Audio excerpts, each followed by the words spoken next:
All right, Tari Eason has joined us. Go with your questions. Tari, how'd it feel getting that first start, and when did Coach Brandon let you know that you were getting the call tonight? I mean, it felt great. Obviously me, coming in starting as a freshman, that means, a lot that the coach has, trusted me and, faith in me to, make the right plays and do the right things.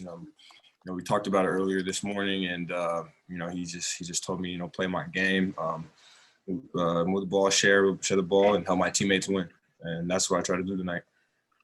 Are you familiar with the last power forward that got started as a freshman at Cincinnati? No, I'm not, but I'm sure you guys can tell me who. Gary Clark, who's now with the Orlando Magic. Wow. Yeah. Gary Clark. He's a legend here. I mean, some of our older guys know him, so I mean, it's an honor for real, just to wear Cincinnati across my chest and be able to start for this amazing team and program. When Brandon explained to you why you were going to start, was it more because of your defense or your offense? I think it was just a whole, just how I play and what I bring. I think that's what it really was. We didn't really get into specifics, just play my game for.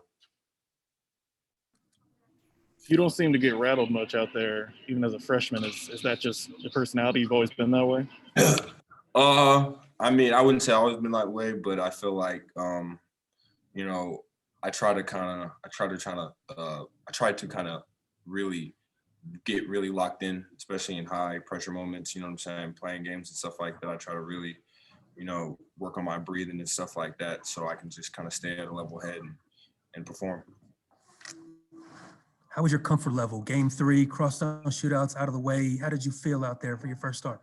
I felt great. I feel like, I'm really starting to, do better and help the team and stuff like that. And I feel like, my goal is just to kind of keep improving every single game, just get a little bit better and a little bit better every single game. So, I feel good and, I'm ready to just keep working with these guys and keep doing what I got to do.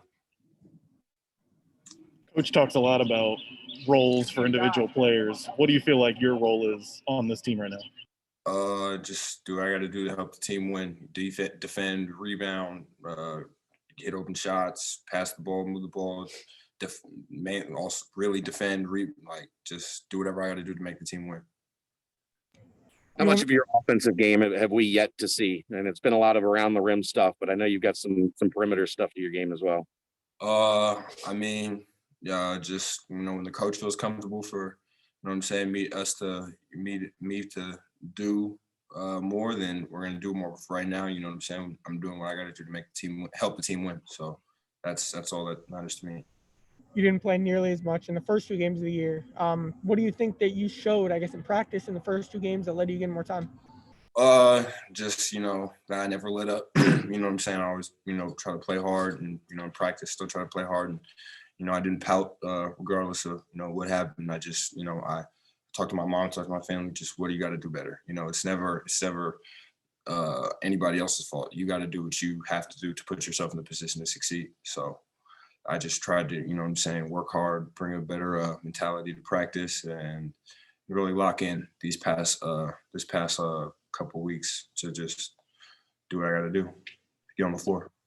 Rap's a guy that's been in college basketball for a long time. How much has he been able to help you and kind of be a mentor to you?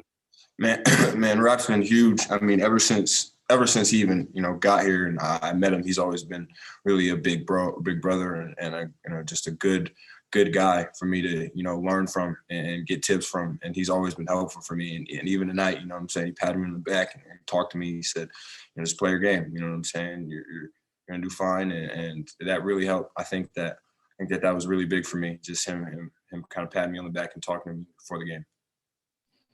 That pin block you had against the backboard, you seem to have that lined up. Take us through what you were seeing and thinking on that play. It was just a dude trying to lay it up and try to get a bucket on my team, and I tried to do whatever I could just for him not to get a bucket on my team. That's really all that goes in my mind, just try to limit as many buckets as they have as possible.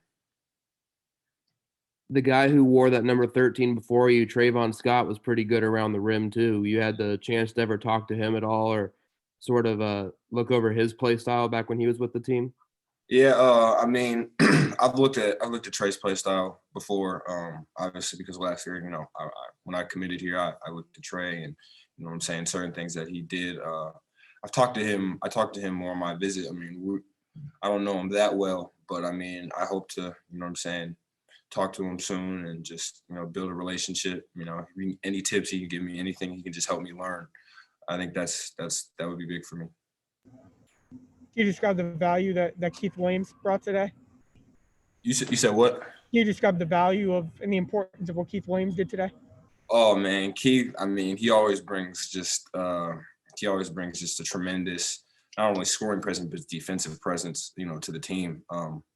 Like when Keith is really, locked in, as you guys saw, he's one of the best players in the country.